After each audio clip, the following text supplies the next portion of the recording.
ভগবানের দর্শন হবে আর সেটা কি তাড়াতাড়ি হয়, এটা হতেই পারে না। তো দেখ, কালকে আমরা শ্যাম মন্দির যাচ্ছিলাম, তো বোনের বাড়ি থেকে, তোমাদের বলেছি বোনের বাড়ি গেছিলাম। তো শ্যাম মন্দির থেকে রাস্তা এত জ্যাম আর বৃষ্টি পড়ছিল, ভাবলাম যে আমরা আর পৌঁছাতেই পারবো না। তো অলরেডি পৌঁছে গেছি, তখন আরতি শুরু হয়ে গেছে। এবারে আমার মাকে নিয়ে গেছিলাম, মায়ের দেখার খুব শখ ছিল।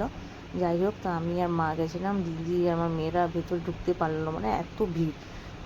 আর আমার বোনের মেয়েটা ঢুকেছিল। দেখো, মানে শ্যাম মন্দিরে গেলে আরতিটা দেখলে মানে সত্যি মন মোহিত হয়ে যায়। আর ওইখানে অনেকক্ষণ বসেছিলাম, তারপর পুজো হলো, আরতি হলো, তারপরে থাকলাম। তারপরে থেকে আমরা নেমে এলাম। এবার আমরা রানীগঞ্জে আছি, এখানে দেখো সবাই খাওয়া দাওয়া হচ্ছে। আর দোকানে ওইখানে রোল আর চাউমিন তো বিক্রি হচ্ছে, খাচ্ছে। আর কত দোকান, পরপরে দোকানগুলো সাজা মাঝে তোমাদেরকে চলো শেয়ার করছি। এখানেও একটা চা রোলের দোকান, ঠিক আছে, এখানে একটা দাদা করছে। এখানেও আছে, মানে এক লেভেলে। এখানে আমরা যতবার আসি এখানে খাই, ঠিক আছে, তোমাদেরকে সেটা শেয়ার করলাম।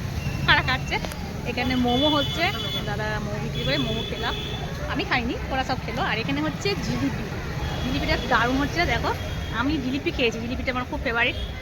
যতবার আমি মধ্যে আছি, শ্যাম মন্দিরে গেছিলাম, প্রথমে শ্যাম মন্দিরে প্রণাম করে এলাম, পুজো দিয়ে এলাম। তারপর মানে বোনের বাড়ি এলেই, বাঁকুড়া এলে রানীগঞ্জে মানে শ্যাম মন্দিরে যাই। আর সবাই আমরা এসেছি। আর তারপরে এখানে খাওয়া দাওয়া হয়, মানে এখানে ওরা খায়। শুভ সন্ধ্যা।